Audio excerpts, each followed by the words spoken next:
De l'Inde aux États-Unis, la discipline conquiert le monde. Des enseignes fleurissent à tous les coins de rue. Du yoga le plus physique au plus relaxant. Du plus classique au plus étonnant. Comment expliquer un tel succès? À qui s'adresse le yoga? Et tout le monde peut-il le pratiquer sans danger?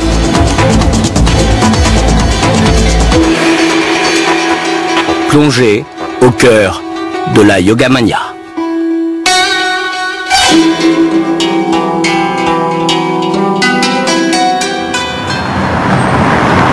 Paris, quartier de la Bastille.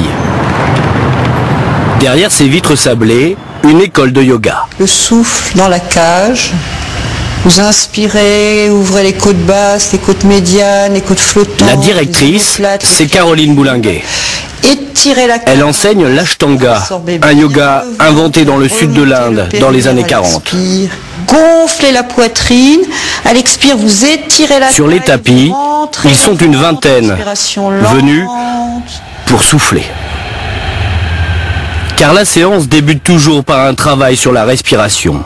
De longues inspires profondes, de longues expires profondes, équilibrez l'inspire. Une respiration complète avec les poumons et le ventre.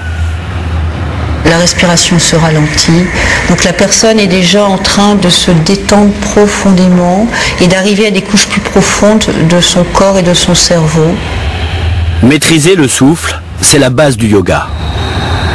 C'est grâce à cela que les élèves vont se concentrer et redécouvrir leur corps. Avec cette respiration consciente, vous faites de votre corps votre meilleur ami.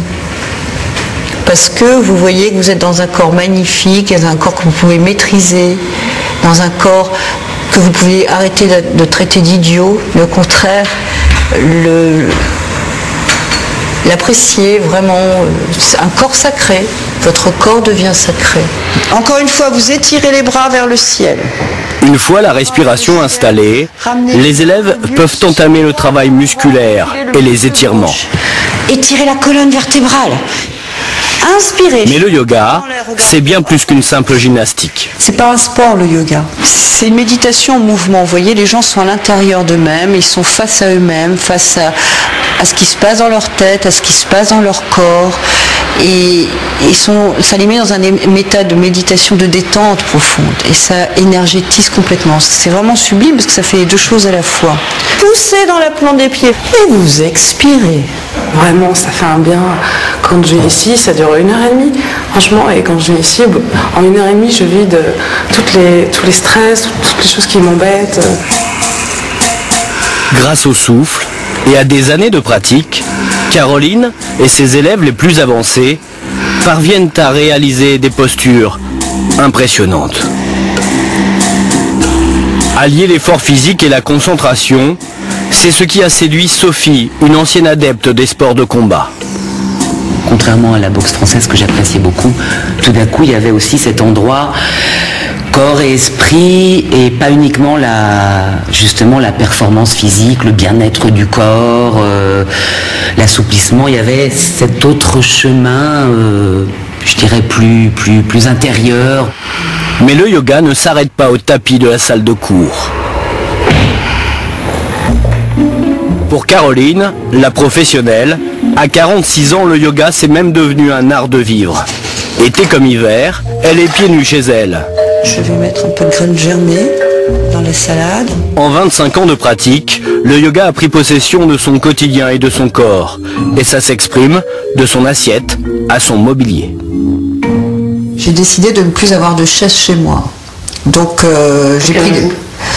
Parce que on s'assouplit beaucoup plus quand on est par terre. Moi j'aime beaucoup ce type de position. Vous voyez que mon appartement c'est vraiment un appartement basique où on est vraiment par terre. Parce que pour entretenir ma souplesse, pour mieux digérer, c'est meilleur pour la santé, c'est meilleur pour les ligaments, c'est meilleur pour la souplesse, c'est meilleur pour la digestion. Donc comme c'est mon métier, je vois pas pourquoi je m'infligerais des chaises. Dans les étagères, pas un journal, pas un roman qui ne rappelle le yoga. Les livres, les objets et même les photos sont celles des maîtres yogis qui lui ont tout enseigné en Inde. est-il dans cette approche purement physique et commerciale? Possible. Mais cette vision est loin de faire l'unanimité. Retour à Paris. Bonjour. Dans le studio de Caroline Boulinguet. Elle aussi forme des professeurs. Bonjour. Mais pour elle, le yoga ne doit pas faire souffrir. Il faut adapter cette discipline indienne aux capacités de chacun et à son mode de vie. Le jeune indien, il passe sa vie par terre. Le jeune européen ou le jeune occidental, il se peut qu'il ait beaucoup lu et qu'il n'ait pas pratiqué beaucoup son corps quand il était petit. Où les gens s'assoient énormément et ont des vies sédentaires, ils sont constamment assis dans des voitures devant des ordinateurs, donc leurs muscles sont beaucoup plus tendus, leurs ligaments moins déliés. Donc c'est à nous, les enseignants, de faire qu'ils s'adaptent au corps occidental. Est-ce que vous avez des... à décharger? Pour apprendre aux futurs professeurs les bonnes pratiques, Caroline a convié une spécialiste, cette kinésithérapeute.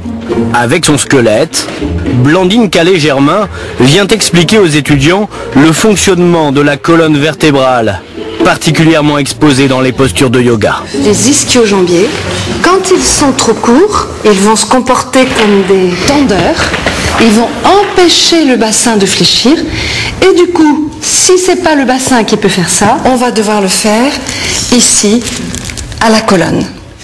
Eh bien, le risque, c'est de créer le lit, créer la préparation presque d'une hernie discale. Est-ce que vous voyez le disque qui se met à hernier?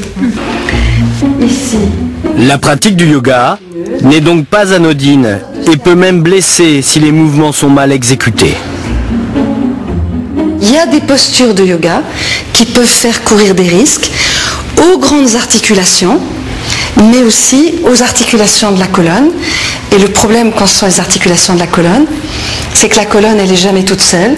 Dans la colonne, on a la moelle épinière, et sortant de la colonne, on a tous les nerfs, dont le nerf sciatique, qu'il vaudrait mieux laisser toujours tranquille.